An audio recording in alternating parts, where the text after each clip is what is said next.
형, 제발. 오늘 내 날이야. 여기서 이러지 마. 이러면 내 결혼 망친단 말이야. 비켜. 아버지를 위해 준비한 선물이 있어. 그리고 너의 새로운 시작을 위한 진실된 축하도. 새벽 4시 알람이 울리기도 전에 제 눈은 거짓말처럼 번쩍 떠졌습니다.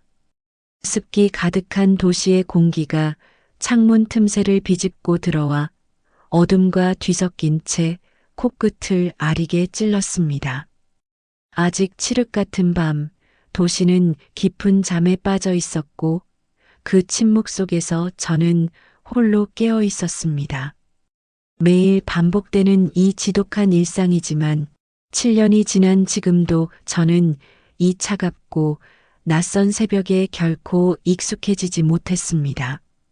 침대에서 몸을 일으키자 밤새 굳어있던 근육들이 삐걱거리는 소리를 냈습니다. 마치 낡은 기계처럼 제 몸은 이제 소리 없이 움직이는 법을 잊은 듯 했습니다. 낡은 작업복을 집어들었습니다. 거칠고 두꺼운 천이 제 손에 닿자 익숙한 먼지와 땀 냄새가 희미하게 풍겨왔습니다. 허름한 옷가지 하나하나에는 지난 세월의 고단함이 배어 있었고 그것을 입는 행위는 마치 제 자신을 다시 한번 현실의 무게에 묶어두는 의식 같았습니다. 작업복을 걸치자 어깨 죽지에 붙어 있던 파스의 독한 멘톨 향이 강하게 올라왔습니다. 이 파스는 제 고단함의 상징이자 동시에 제가 가족을 위해 존재한다는 고통스러운 증거였습니다. 매일 아침 이 냄새를 맡으며 저는 다시금 다짐했습니다. 이 고통을 감내하는 것이야말로 아들로서, 장남으로서 제가 가족을 위해 살아있다는 유일한 증명이라고. 차가운 새벽 공기 속에서 저는 고독하게 서 있었습니다. 창밖의 세상은 아직 꿈속이었지만 제게는 이미 현실의 무게가 어깨를 짓누르고 있었습니다. 낡은 방의 공기는 무겁고 제 마음은 더욱 무거웠습니다. 지난 7년간 저는 단 한순간도 제 자신을 위해 살아본 적이 없었습니다. 오직 아버지와 동생의 그림자 속에서 그들의 필요를 충족시키는 존재로 살았을 뿐입니다. 하지만 그 모든 희생이 결국 가족의 행복으로 이어질 것이라는 맹목적인 믿음이 저를 지탱해 왔습니다. 이 새벽의 시작은 언제나 고통스러웠지만 동시에 언젠가 찾아올 작은 희망을 품게 하는 시간이기도 했습니다. 저는 한숨을 깊게 내쉬며 오늘 하루도 어김없이 시작될 고된 하루를 예감했습니다. 이 반복되는 고통의 굴레 속에서 저는 마치 시간을 거스르는 유령처럼 홀로 새벽의 장막을 걷어내고 있었습니다. 몸을 일으켜 세우는 매 순간 온몸의 세포 하나하나가 저항하는 듯한 기분이 들었지만 저는 그 익숙한 저항을 묵묵히 받아들였습니다. 텅 빈 방 안에는 오직 제 거친 숨소리만이 고요를 깨뜨리고 있었습니다. 제 발걸음은 주방으로 향했습니다. 작은 냄비에 물을 올리고 찬장에 놓인 인스턴트 커피 한 봉지를 뜯었습니다. 설탕과 프림이 가득 들어간 달콤한 커피는 이 지친 새벽을 버티게 해주는 유일한 위안이었습니다. 뜨거운 물을 붓자마자 피어오르는 김 속에서 저는 잠시나마 현실의 무게를 잊으려 애썼습니다. 커피 한 모금을 마실 때마다 카페인의 쌉쌀한 각성 효과와 설탕의 달콤함이 뒤섞여 뇌를 자극했습니다. 이 짧은 순간의 휴식조차도 저는 온전히 즐길 수 없었습니다. 곧이어 마주할 고된 노동과 어깨를 짓누르는 가족의 기대가 이미 제 마음을 붙잡고 있었기 때문입니다. 창밖을 다시 한번 내다보았습니다. 여전히 어둠이 짙게 깔린 도시, 가끔씩 지나가는 차량의 헤드라이트 불빛만이 거리를 비출 뿐이었습니다. 저 거리를 저는 곧 제 손으로 청소해야 했습니다. 도시의 잠든 모습을 바라보며 저는 문득 스스로에게 질문을 던졌습니다. 언제쯤 나도 이 도시처럼 평온하게 잠들 수 있을까? 언제쯤 나는 이 새벽의 고통에서 벗어나 나만의 아침을 맞이할 수 있을까? 하지만 그 질문에 대한 답은 언제나처럼 침묵뿐이었습니다. 희망과 절망의 경계에서 저는 매일같이 위태롭게 서 있었습니다. 작업복 매무새를 가다듬고 낡은 신발끈을 단단히 묶었습니다. 제 발은 이미 수천 번, 수만 번을 이 신발을 신고 거리를 걸어왔습니다. 닳고 다른 밑창은 제 지난 세월의 흔적을 고스란히 담고 있었습니다. 거울을 통해 비친 제 모습은 초라하고 지쳐 보였지만 그 눈빛만은 쉽게 꺾이지 않는 고집스러운 의지를 담고 있었습니다. 가족을 위한 희생이라는 명분 아래 저는 제 모든 것을 바쳐왔습니다. 그리고 오늘 역시 저는 그 희생의 길을 걷기 위해 문을 나설 준비를 하고 있었습니다. 이 짧은 새벽 시간은 저에게는 세상과의 단절이자 동시에 스스로를 다잡는 시간이었습니다. 방 안의 공기는 여전히 축축하고 창밖은 여전히 어두웠습니다.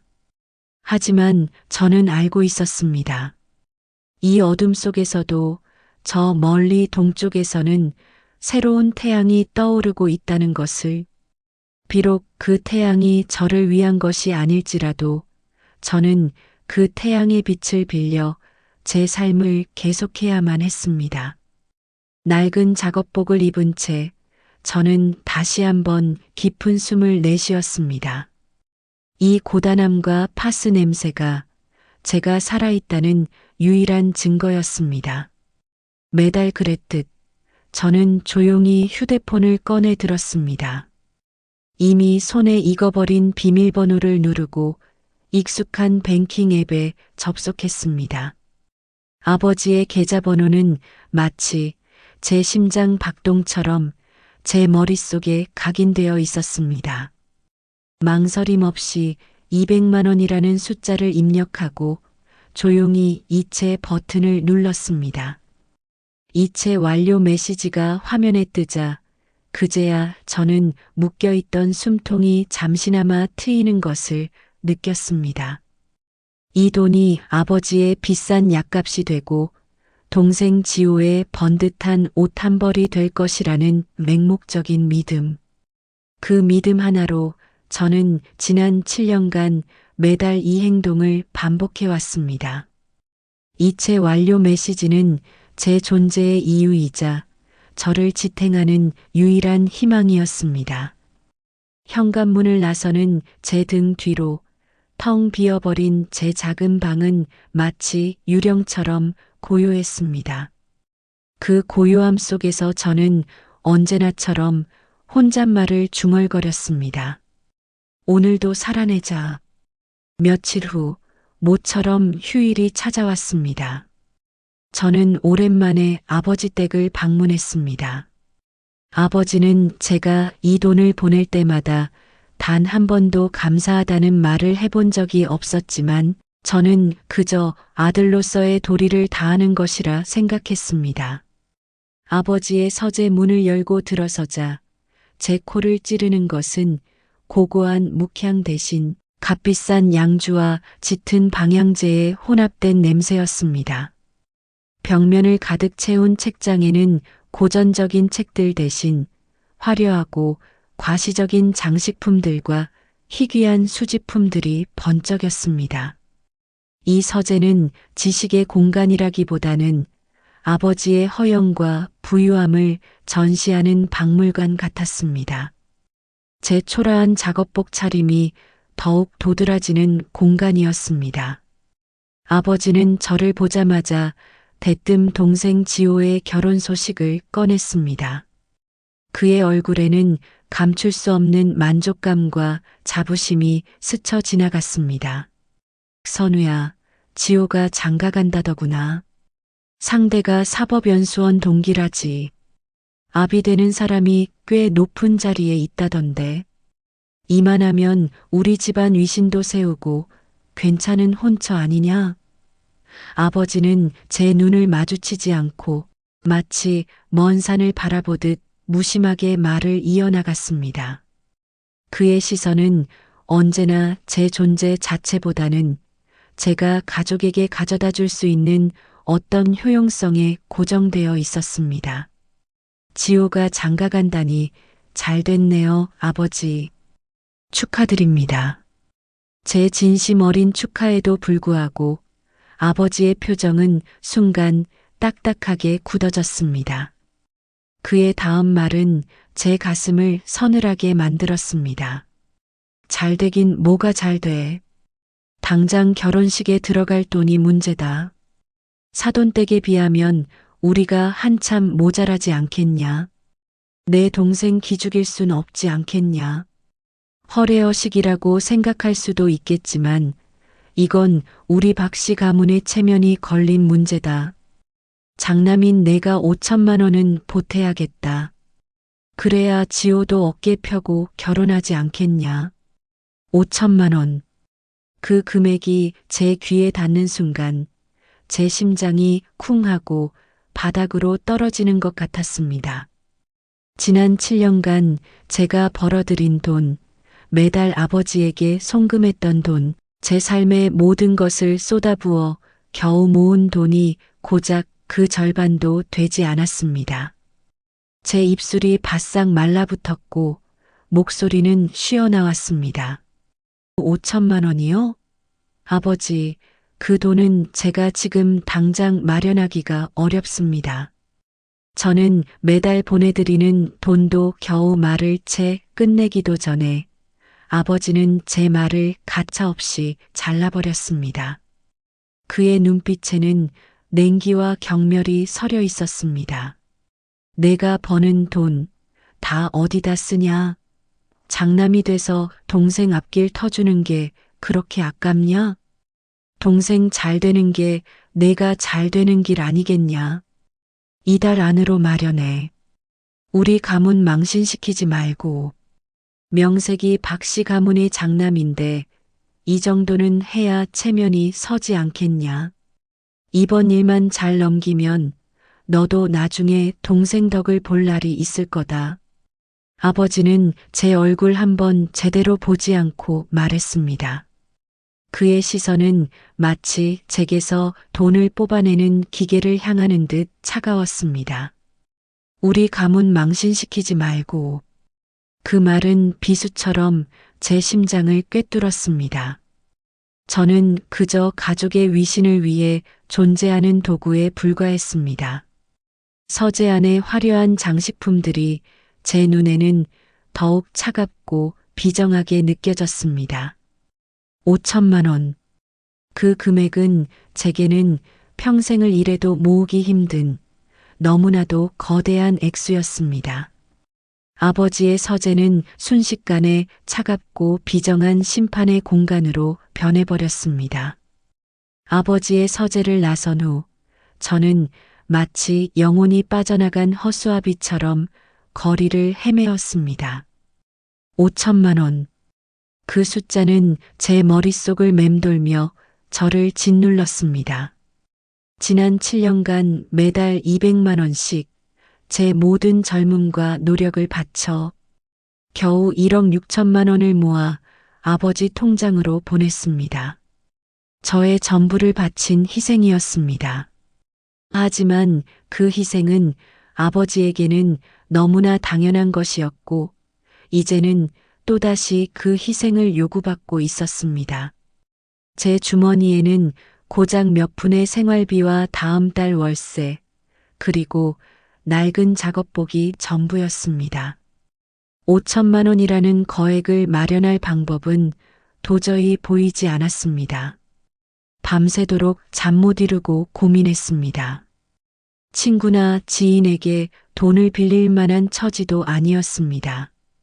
그들에게는 제 초라한 현실을 숨기고 싶었습니다. 자존심이 허락하지 않았습니다. 그리고 무엇보다 그 누구도 저에게 5천만만 원이라는 거액을 빌려줄 리 만무했습니다.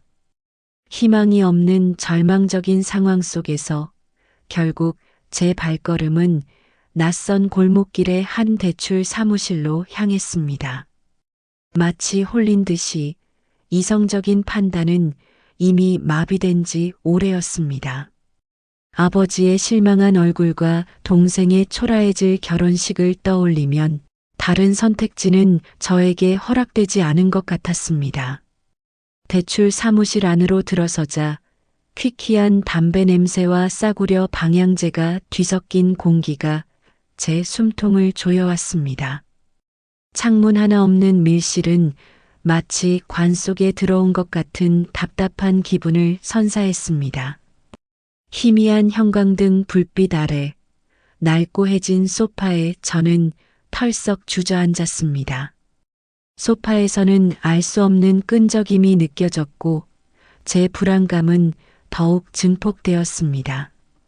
이곳의 모든 것이 저에게는 낯설고 위협적이었습니다. 제 앞에 앉은 남자는 기름진 머리를 쓸어 넘기며 저를 훑어보았습니다. 그의 번들거리는 눈빛은 제 절박함을 꿰뚫어 보는 듯 했습니다. 험상궂은 인상과 싸늘한 표정은 그가 저 같은 약자들을 얼마나 많이 상대해 왔는지를 보여주는 듯 했습니다. 그는 아무 말 없이 그저 두꺼운 서류 한 뭉치를 제 앞에 툭 던지듯 내밀었습니다.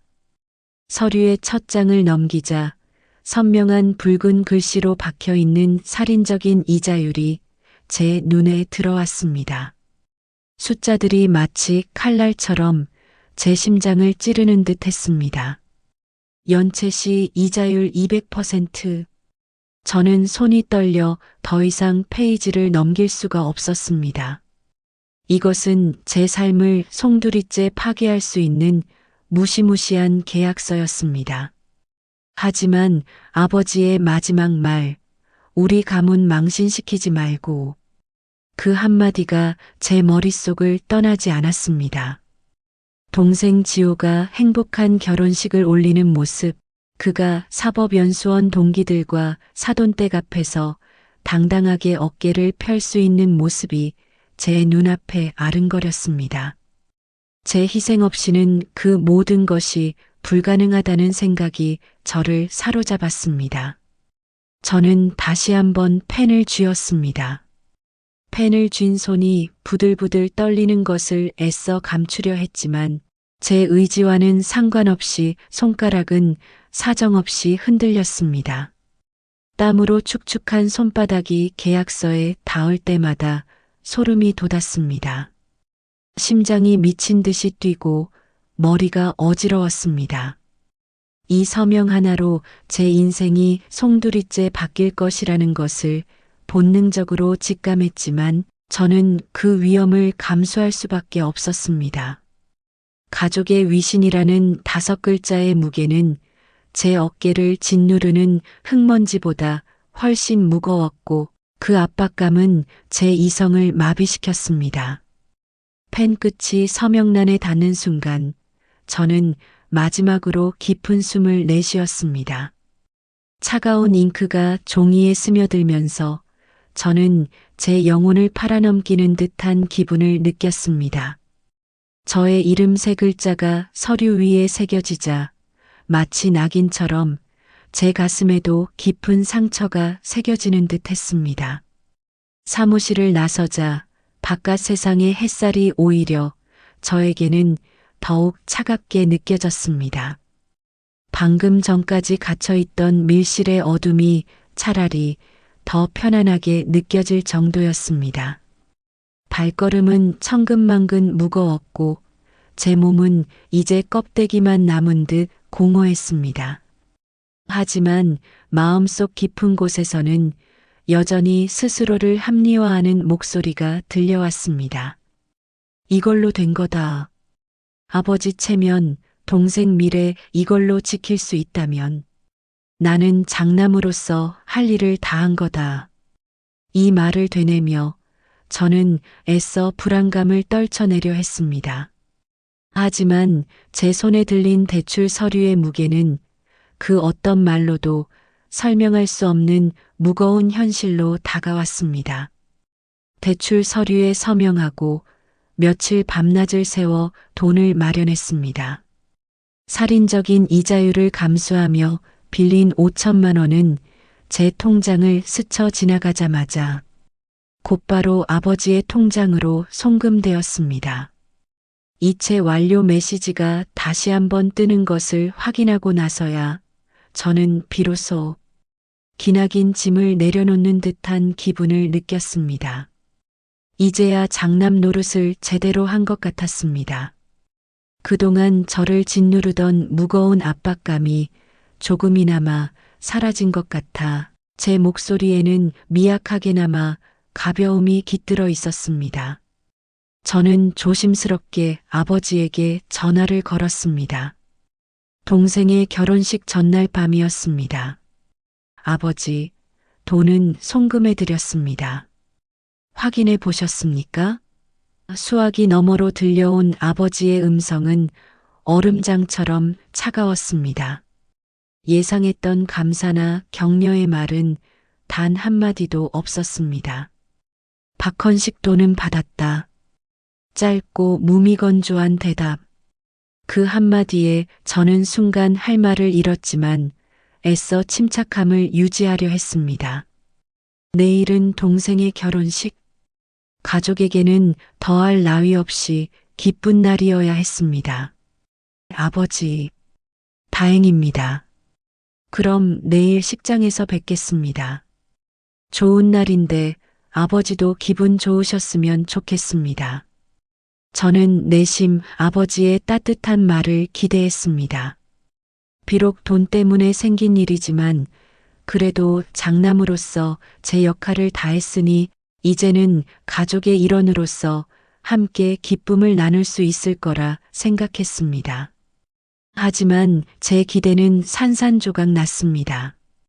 수화기 너머에서 들려온 아버지의 다음 말은 제 심장을 얼어붙게 만들었습니다.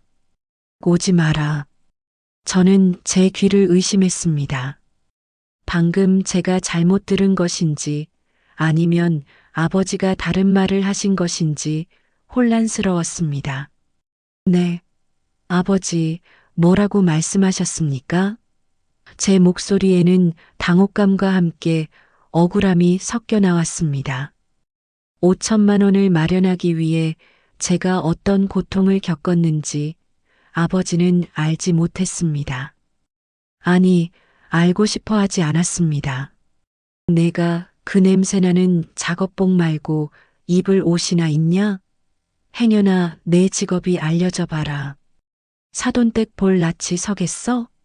우리 집안 망신 다 시킬 일 있냐? 돈 보냈으니 그걸로 내 역할은 끝난 거다. 절대 나타나지 마. 지후 얼굴에 먹칠하지 마. 아버지의 음성은 차갑고 단호했습니다. 냄새나는 작업복, 가문 망신, 돈 보냈으니 역할은 끝. 그 말 한마디 한마디가 마치 날카로운 비수처럼 제 심장을 꿰뚫었습니다. 지난 7년간 제가 감내했던 모든 희생과 노력이 한순간에 부정당하는 듯 했습니다. 저는 아버지를 위해, 동생을 위해, 우리 가문의 위신을 위해 모든 것을 바쳤는데 결국 저는 그들에게 그저 냄새나는 존재, 돈줄에 불과했던 것입니다. 뚝! 전화는 일방적으로 끊겼습니다. 저는 한동안 휴대폰을 귀에서 떼지 못했습니다. 귓가에 들려오는 기계적인 뚜마이너스 뚜마이너스 뚜마이너스 하는 단조로운 신호음은 마치 제 심장이 멈추는 소리처럼 제 삶이 끝났음을 알리는 비명처럼 들렸습니다. 세상이 무너져 내렸습니다. 아버지가 제 가족이 지난 7년간의 제 삶을 통째로 부정했습니다. 저는 아들이 아니라 그저 돈 나오는 구멍, 가문의 수치를 가리기 위해 숨겨야 하는 냄새나는 돈줄에 불과했습니다. 눈물이 쏟아지는 대신 제 가슴 속에서는 무언가 단단한 것이 쨍 하고 깨지는 소리가 났습니다. 그것은 지난 7년간 제가 쌓아 올렸던 모든 신뢰와 희망, 그리고 맹목적인 효심이었습니다. 그 모든 것이 산산이 부서져 내리는 소리였습니다. 제 마음 속에서는 이제 더 이상 슬픔이 아닌 차갑고 날카로운 분노가 끓어오르기 시작했습니다. 이 배신감은 저를 완전히 다른 사람으로 만들었습니다. 더 이상 저는 과거의 순종적인 박선우가 아니었습니다. 저는 주먹을 꽉 쥐었습니다. 손톱이 손바닥을 파고들었지만 아무런 통증도 느껴지지 않았습니다. 오직 차가운 분노만이 제 모든 감각을 지배했습니다. 그들이 그렇게 중요하게 여기던 위신이라는 것이 무엇인지, 그들이 그토록 숨기고 싶어 하던 진실이 무엇인지, 이제는 그들에게 똑똑히 보여줄 차례였습니다. 돈줄 그래. 내가 돈줄이었구나. 좋아. 당신들이 원하던 그 돈줄이 마지막으로 아주 비싼 구경을 시켜주지. 당신들이 그토록 지키고 싶어 하던 그 위신이라는 게 어떻게 박살나는지. 내일 당신들의 그 화려한 결혼식장에서 내가 그 위신을 박살내주겠어. 제 입술 사이로 흘러나온 혼잣말은 싸늘하고 차가웠습니다. 분노에 찬 제 눈빛은 이제 더 이상 흔들림이 없었습니다. 모든 것을 잃은 자의 마지막 남은 것은 오직 복수심 뿐이었습니다. 아버지와의 전화가 끊긴 후 제 작은 방은 싸늘한 정적에 휩싸였습니다. 끓어오르는 분노와 찢겨진 마음 사이에서 저는 한동안 아무것도 할 수 없었습니다. 하지만 이내 저는 자리에서 일어났습니다. 슬픔과 절망은 사치였습니다. 이제 제게 남은 것은 오직 복수뿐이라는 차가운 확신이었습니다. 그들의 위신을 산산조각 내겠다는 다짐은 제 마음속에 견고한 얼음성처럼 자리 잡았습니다. 저는 침착하게 움직이기 시작했습니다. 첫 번째로 할 일은 지난 7년간의 송금 내역을 확보하는 것이었습니다. 휴대폰 뱅킹 앱을 열고 공인인증서를 통해 로그인했습니다. 매달 200만 원씩 꾸준히 아버지의 통장으로 이체했던 내역들이 화면에 선명하게 나타났습니다. 2018년부터 2025년까지 총 84번의 이체. 그 금액들을 합산하니 정확히 1억 6,800만 원이었습니다. 제 삶의 피와 땀 그리고 영혼까지 갈아 넣은 숫자였습니다. 저는 그 모든 이체 내역을 스크린 캡처하고 깔끔하게 정리하여 하나의 파일로 만들었습니다. 날짜와 금액이 선명하게 보이도록 편집했습니다. 이것은 단순한 숫자가 아니라 저의 7년이라는 세월이 응축된 증거였습니다. 다음으로 저는 며칠 전 대출 사무실에서 받은 대출 계약서를 찾아왔습니다. 붉은 글씨로 새겨진 살인적인 이자율과 제 이름이 선명하게 박힌 서명란. 이 계약서는 제가 그들의 위신을 위해 얼마나 큰 희생을 감수했는지를 보여주는 가장 확실한 증거였습니다. 저는 계약서를 스캔하여 이미지 파일로 만들었습니다.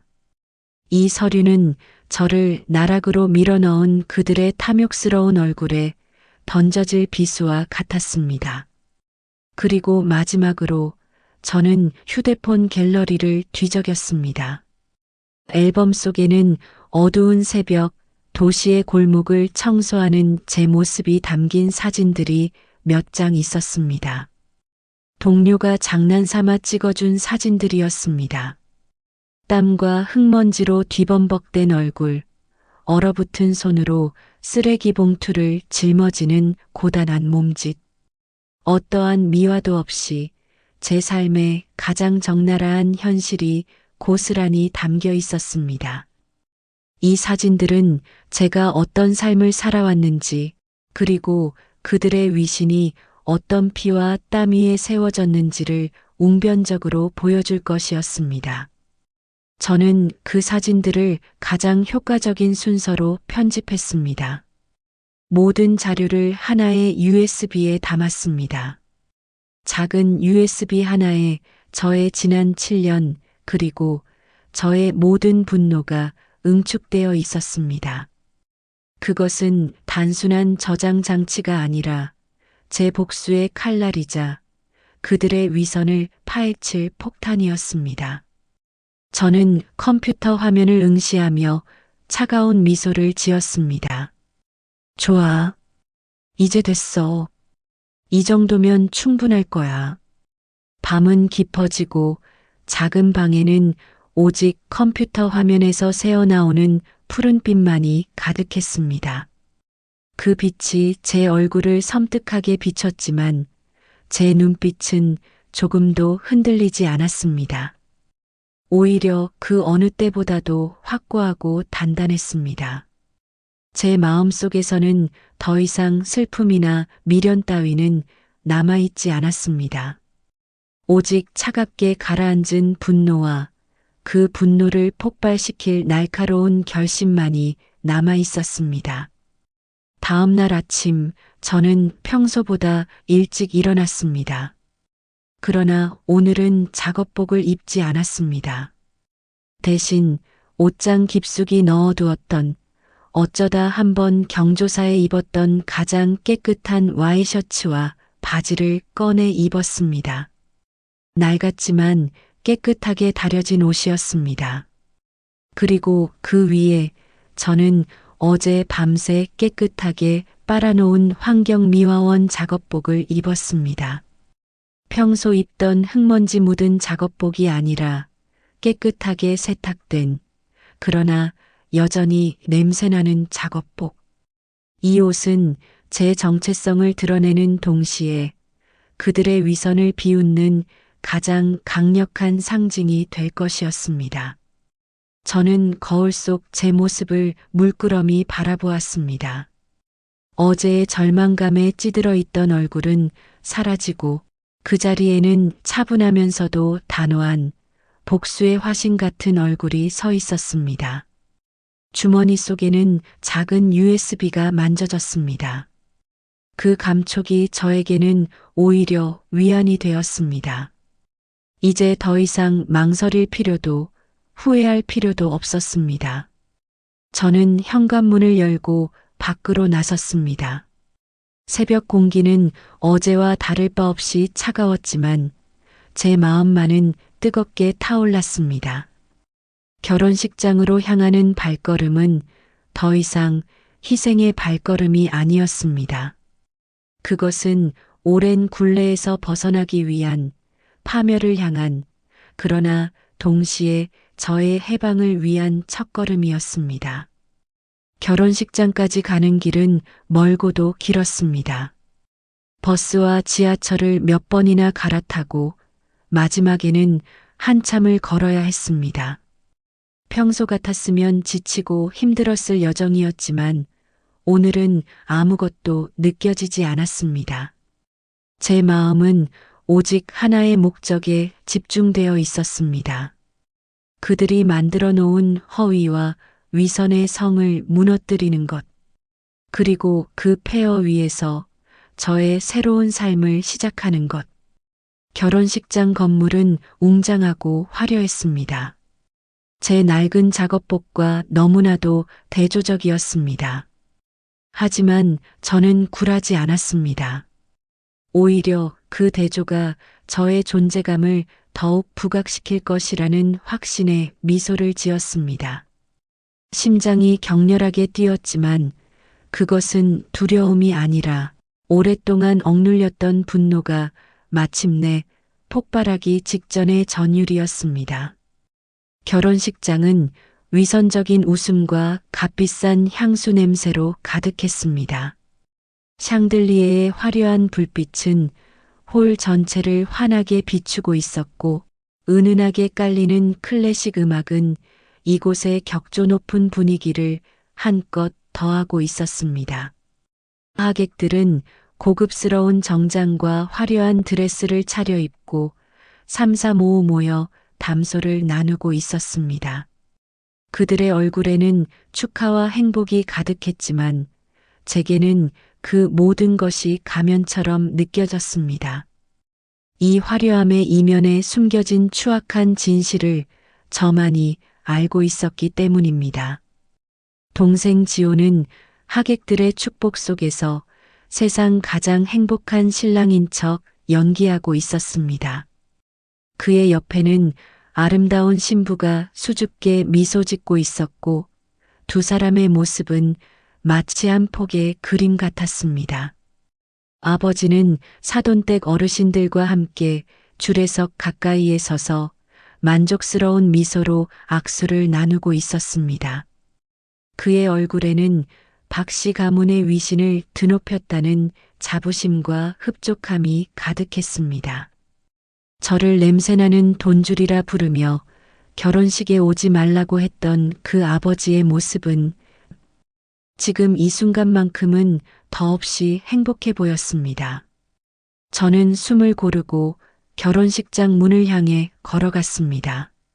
제 발걸음은 굳건했고 제 마음속에는 오직 하나의 목표만이 선명하게 자리 잡고 있었습니다. 문고리에 손을 얹자 차가운 금속의 감촉이 느껴졌습니다. 심장이 격렬하게 뛰었지만 두려움이 아니었습니다. 그것은 오랫동안 억눌렸던 분노가 마침내 폭발하기 직전의 전율이었습니다. 끼잉 마이너스.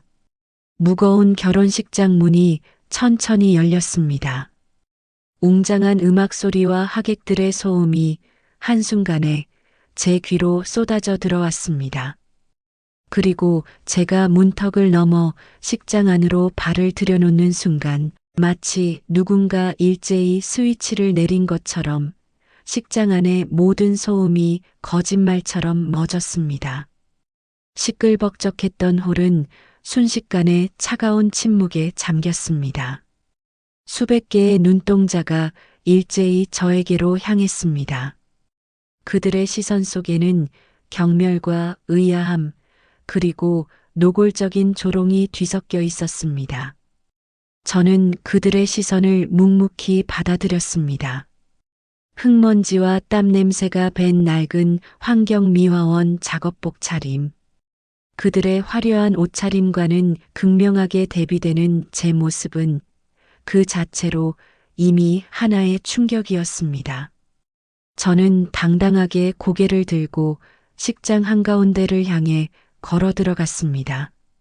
제 발걸음이 내딛는 순간마다 식장 바닥에 깔린 붉은 카펫 위에 작은 흙먼지가 떨어지는 듯한 착각이 들었습니다. 가장 먼저 저를 발견한 것은 아버지와 동생 지호였습니다. 아연실색한 그들의 얼굴은 순식간에 하얗게 질렸습니다. 그들은 믿을 수 없다는 듯 저를 응시했고 이내 격렬한 분노가 그들의 얼굴을 뒤덮었습니다. 그들은 거의 동시에 저에게로 달려왔습니다. 아버지의 얼굴은 불그락푸르락 변했고 지호의 눈에는 공포와 절망이 서려 있었습니다. 이 미친놈, 내가 여기를 어디라고. 당장 꺼지지 못해. 가문의 망신도 모자라서 내 평생의 치욕을 만들 작정이냐? 아버지의 목소리는 분노에 가득 차 있었지만 저는 그 목소리에서 더 이상 아무런 감정도 느끼지 못했습니다. 이미 모든 것을 빼앗긴 자에게 더 이상 잃을 것은 없었습니다. 형, 제발. 오늘 내 날이야. 여기서 이러지 마. 이러면 내 결혼 망친단 말이야. 지호는 제 팔을 붙잡고 애원하듯 외쳤지만 저는 그의 손을 뿌리쳤습니다. 그의 얼굴은 절망으로 일그러져 있었지만 제 눈에는 오직 위선적인 그의 모습만이 보일 뿐이었습니다. 비켜. 아버지를 위해 준비한 선물이 있어. 그리고 너의 새로운 시작을 위한 진실된 축하도. 제 목소리는 낮고 차가웠습니다. 그들의 애원과 분노는 더 이상 저에게 아무런 영향을 미치지 못했습니다. 저는 그들을 밀치고 식장 앞 주례단상 옆에 서 있던 영상 담당자에게로 다가갔습니다.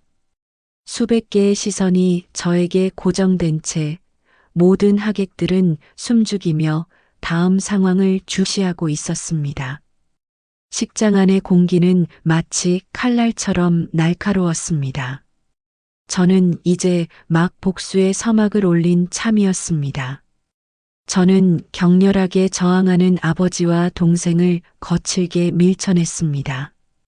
그들의 필사적인 방해에도 불구하고 제 발걸음은 망설임 없이 영상 담당자에게로 향했습니다. 그는 갑작스러운 상황에 어쩔 줄 몰라 하며 저를 바라보았습니다. 저는 그의 손에 주머니에서 꺼낸 USB를 쥐어주며 굳고 차가운 목소리로 말했습니다. 결혼 축하 영상입니다. 틀어주세요. 영상 담당자는 당황한 표정으로 저와 아버지 그리고 지호를 번갈아 보았지만 이내 제 단호한 눈빛에 압도된 듯 고개를 끄덕였습니다. 그의 손가락이 키보드를 눌렀고 잠시 후 식장 앞 대형 스크린에 푸른빛이 번쩍였습니다. 하객들은 여전히 숨죽인 채 이 기이한 상황을 지켜보고 있었습니다. 신랑 신부의 아름다운 모습이 담긴 로맨틱한 영상을 기대했던 그들의 눈은 스크린에 나타난 첫 이미지에 경악으로 물들었습니다. 대형 스크린에는 박선우 마이너스 아버지 박헌식 이체 내역이라는 제목이 선명하게 박혀 있었습니다. 그 아래로는 지난 7년간 제가 아버지 통장으로 보냈던 모든 송금 내역이 날짜와 금액 그리고 이체 시간까지 세밀하게 펼쳐졌습니다. 2018년 1월 1일부터 2025년 10월 1일까지 매달 200만 원, 그리고 마지막 줄에는 총합계 1억 6,800만 원이라는 숫자가 붉은색으로 강조되어 있었습니다. 하객들의 입에서는 낮은 탄성과 웅성거림이 터져나왔습니다. 1억 6천? 매달 200만 원이라고? 저게 뭐야? 수군거리는 소리가 홀 전체를 뒤덮기 시작했습니다. 아버지와 지호의 얼굴은 이미 핏기 하나 없이 하얗게 질려 있었습니다. 그들은 믿을 수 없다는 듯 스크린을 바라보며 몸을 부들부들 떨었습니다. 그들의 얼굴에는 경악과 공포 그리고 수치심이 뒤섞여 있었습니다. 영상은 다음 장면으로 넘어갔습니다.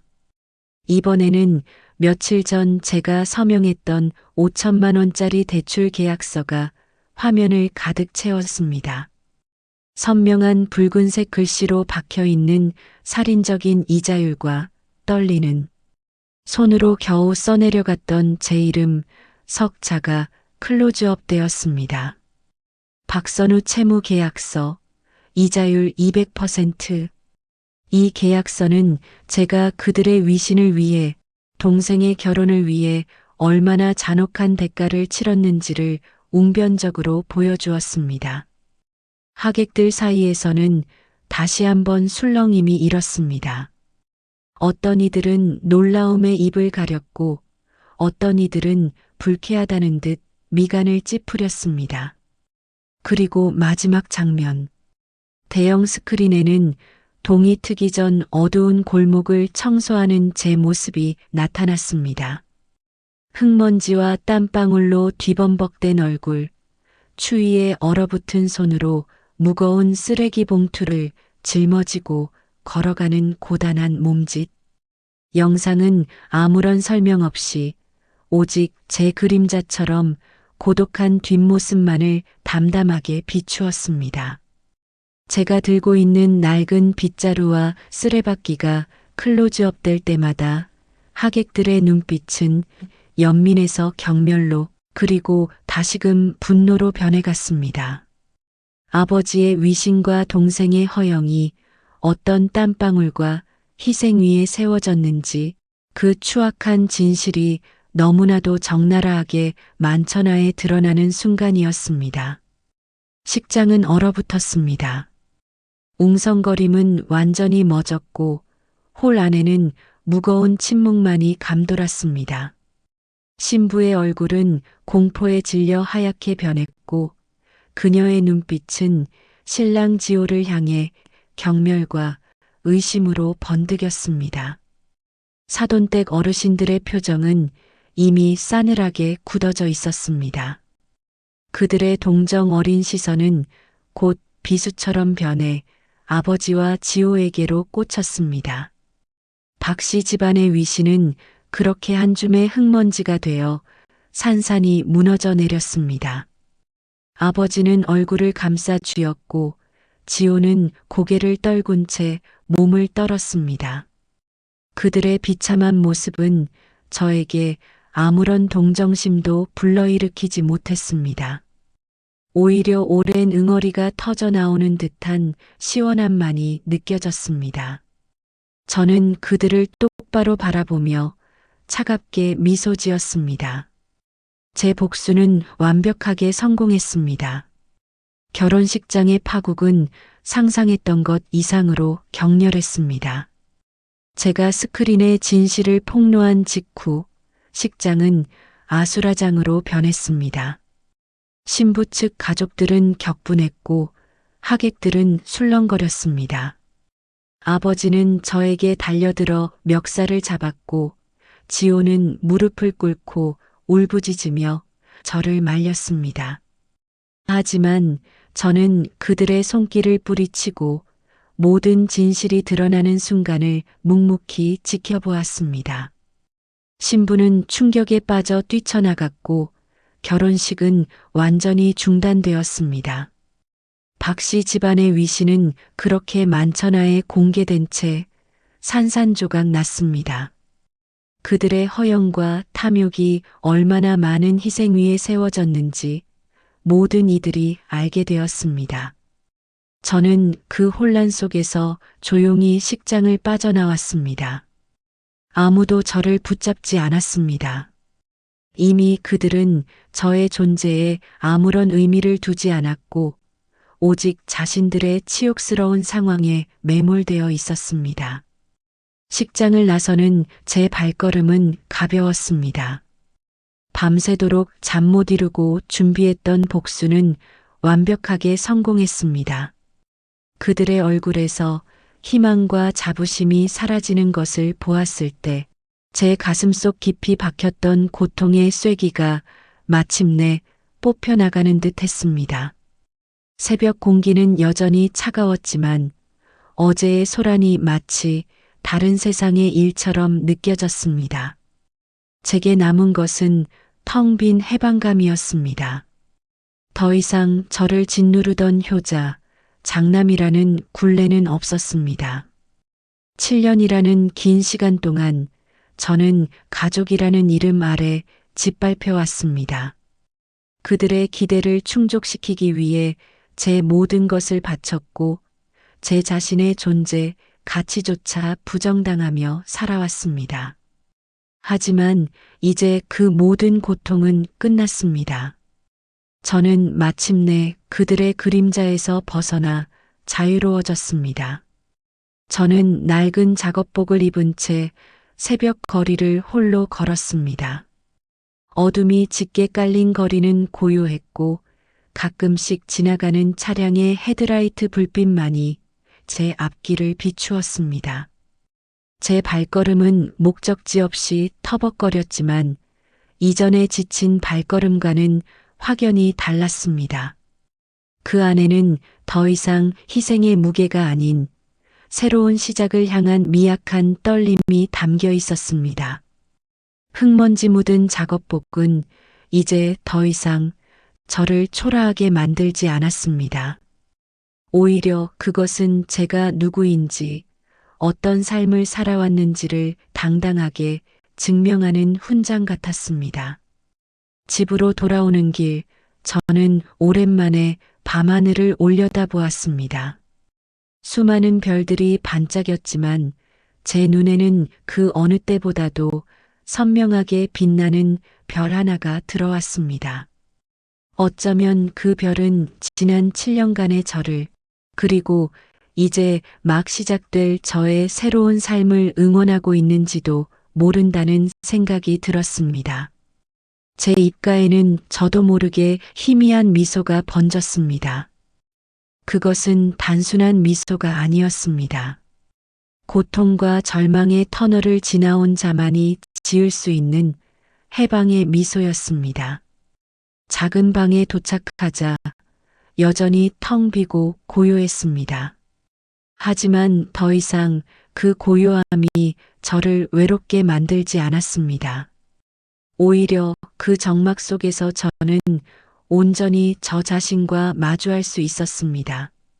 낡은 침대에 몸을 뉘이자 익숙한 피로감이 몰려왔지만 그 피로 속에는 묘한 상쾌함이 섞여 있었습니다. 지난 밤에 격렬한 감정의 소용돌이가 지나간 자리에는 이제 잔잔한 평온함이 찾아왔습니다. 저는 눈을 감고 깊은 숨을 내쉬었습니다. 제 몸속의 모든 세포가 깨끗하게 정화되는 듯한 기분이 들었습니다. 더 이상 아버지의 기대에 부응하기 위해, 동생의 행복을 위해 저를 희생할 필요가 없었습니다. 저는 이제 오직 저 자신을 위해 살 수 있게 되었습니다. 흙먼지 속에서 피어난 연꽃처럼 저는 가장 추악한 진실 속에서 가장 순수한 자유를 찾아냈습니다. 낡은 방의 어둠 속에서 저는 비로소 제 삶의 진정한 의미를 깨닫기 시작했습니다. 이것은 끝이 아니라 새로운 시작을 알리는 새벽이었습니다.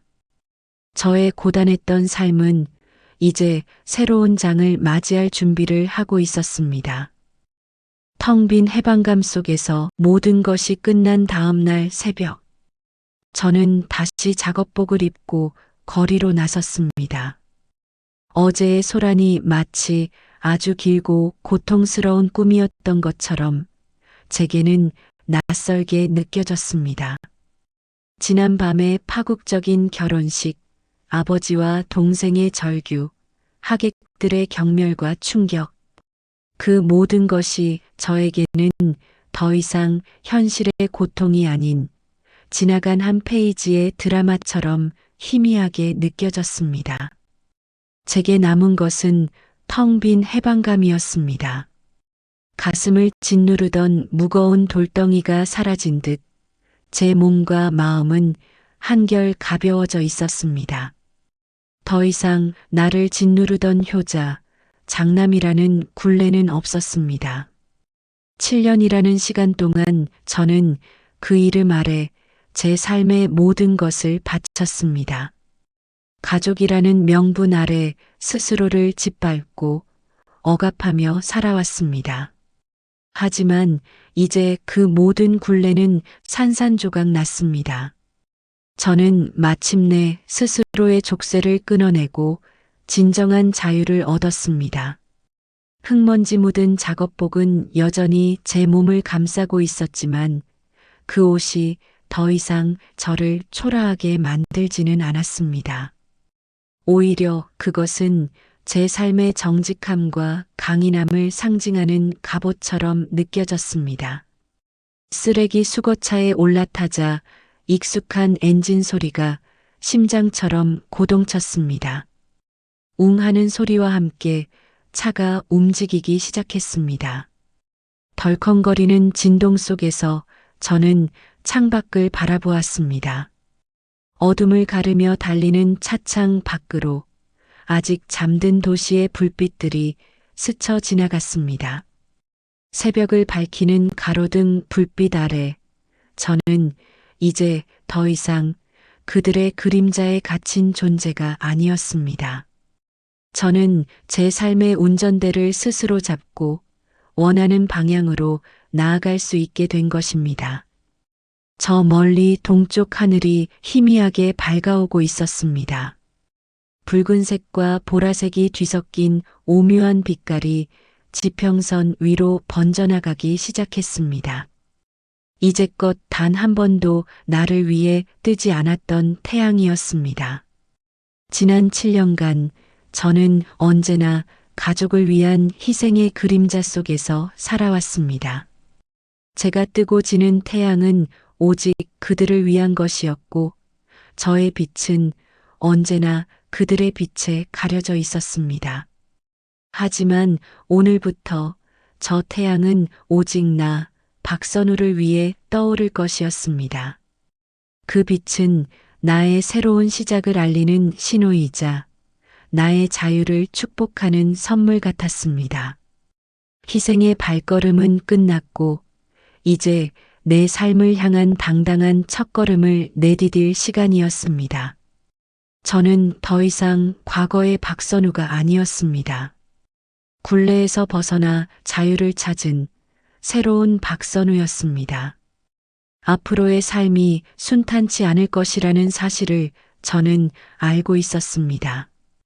빚이라는 무거운 짐이 여전히 저를 기다리고 있었고 가족과의 관계는 완전히 끊어졌습니다. 하지만 이제는 더 이상 두렵지 않았습니다. 저에게는 더 이상 잃을 것이 없었고 오직 나아가야 할 길만이 남아 있었습니다. 쓰레기 수거차는 묵묵히 도시의 새벽을 달렸습니다. 낡은 작업복을 입은 채 저는 창밖으로 스쳐 지나가는 풍경들을 바라보며 조용히 생각했습니다. 흙먼지 속에서 비로소 진짜 내 인생이 시작되고 있었습니다. 그것은 화려하거나 거창한 시작은 아니었습니다. 그저 묵묵히 제 삶을 살아내는 가장 기본적인 시작이었습니다. 하지만 그 안에는 그 어떤 황홀한 시작보다 더 큰 의미와 가치가 담겨 있었습니다. 저는 이제 오직 나, 박선우만을 위한 길을 걷기 시작할 것이었습니다. 이 새벽은 저에게 진정한 해방과 희망의 메시지를 전해주고 있었습니다. 결혼식장에서의 파국 이후 제 삶은 완전히 새로운 국면을 맞이했습니다. 가족과의 인연은 완전히 끊어졌습니다. 아버지는 저에게 다시는 연락하지 않았고 지호 역시 마찬가지였습니다. 저는 그들의 연락을 기다리지도 않았습니다. 지난 7년간 제가 그들을 위해 바쳤던 모든 희생과 사랑은 이제 차가운 증오로 변해버렸습니다. 하지만 그 증오 속에서도 저는 이상하리만치 평온함을 느꼈습니다. 더 이상 그들의 기대를 충족시켜야 한다는 압박감도 그들의 위신을 지켜야 한다는 부담감도 없었기 때문입니다. 물론 현실은 여전히 냉혹했습니다. 5천만 원이라는 빚은 제 어깨를 무겁게 짓눌렀습니다. 살인적인 이자율은 저를 숨막히게 만들었지만 더 이상 그 빚이 저를 절망시키지는 않았습니다. 오히려 그것은 제가 자유를 얻기 위해 치러야 했던 정당한 대가이자 앞으로 제가 스스로의 힘으로 이겨내야 할 새로운 도전처럼 느껴졌습니다. 저는 이제 누구의 기대에도 얽매이지 않고 오직 제 자신을 위해 돈을 벌고 빚을 갚아나갈 수 있게 되었습니다. 저는 여전히 환경미화원 일을 했습니다. 하지만 이전과는 모든 것이 달라졌습니다. 새벽 공기는 더 이상 저에게 고통스럽지 않았습니다. 오히려 상쾌하고 활기찬 새로운 하루의 시작을 알리는 신호처럼 느껴졌습니다. 쓰레기 수거차에 올라타 거리를 청소할 때마다 저는 제 손으로 도시의 더러움을 걷어내는 것처럼 제 삶의 어두운 그림자를 걷어내고 있다는 희망을 느꼈습니다. 흙먼지와 땀 냄새는 더 이상 저를 초라하게 만들지 않았습니다. 그것은 제가 세상에 기여하고 있다는 증거이자 저의 성실함과 땀방울의 가치를 증명하는 훈장이었습니다. 점심시간, 저는 동료들과 함께 낡은 식당에서 소박한 식사를 했습니다. 이전에는 늘 혼자였지만 이제는 동료들과 농담을 주고받으며 웃을 수 있게 되었습니다. 그들의 투박하지만 따뜻한 격려와 위로가 저에게는 큰 힘이 되었습니다. 저는 그들에게 제 지난 과거를 이야기하지 않았지만 그들은 저의 눈빛에서 읽어낼 수 있었습니다. 제가 어떤 고통을 이겨내고 이곳에 서 있는지 그들은 저의 가장 진정한 가족이 되어 주었습니다. 저는 퇴근 후 학원에 등록했습니다. 미처 끝내지 못했던 공부를 다시 시작하고 싶었습니다. 밤마다 낡은 책상에 앉아 펜을 쥐었습니다. 쉬운 일은 아니었습니다. 하루 종일 몸을 쓰는 고된 노동 후에 머리를 쓰는 것은 더욱 힘들었습니다. 하지만 저는 포기하지 않았습니다. 이것은 누구를 위한 것이 아니라 오직 제 자신을 위한 배움이었기 때문입니다. 새로운 지식을 습득할 때마다 제 마음속에 새로운 희망의 씨앗이 심어지는 듯 했습니다. 언젠가는 더 나은 삶을 살고 싶다는 작은 바람이 이제는 제 삶의 뚜렷한 목표가 되었습니다. 가끔씩 지난날의 기억이 불쑥 찾아올 때도 있었습니다. 하지만 더 이상 그 기억들이 저를 아프게 하지는 않았습니다. 그것들은 제가 어떤 고통을 겪어왔는지, 그리고 그 고통을 통해 얼마나 단단해졌는지를 상기시켜주는 과거의 흔적일 뿐이었습니다. 저는 그 기억들을 통해 더 강해졌고 더 현명해졌습니다. 그리고 무엇보다 더 이상 그들에게 휘둘리지 않는 주체적인 삶, 시간이 흐를수록 제 얼굴에는 그림자가 걷히고 평온한 미소가 자리 잡기 시작했습니다. 제 눈빛은 더욱 깊고 단단해졌습니다. 흙먼지 속에서 피어난 한 떨기 꽃처럼 저는 비로소 제 삶의 진정한 의미를 찾아가고 있었습니다. 도시의 새벽은 여전히 차갑고 고요했지만 이제는 그 새벽 속에서 저만의 빛을 발하며 당당하게 걸어나가는 박선우가 있었습니다. 희생의 삶은 끝났고 이제 저는 오직 저 자신만을 위한 진정으로 자유롭고 행복한 삶을 살기 시작했습니다. 이 새벽은 저에게 무한한 가능성과 새로운 희망을 약속하고 있었습니다. 나의 인생은 이제 막 진짜 시작된 것이었습니다.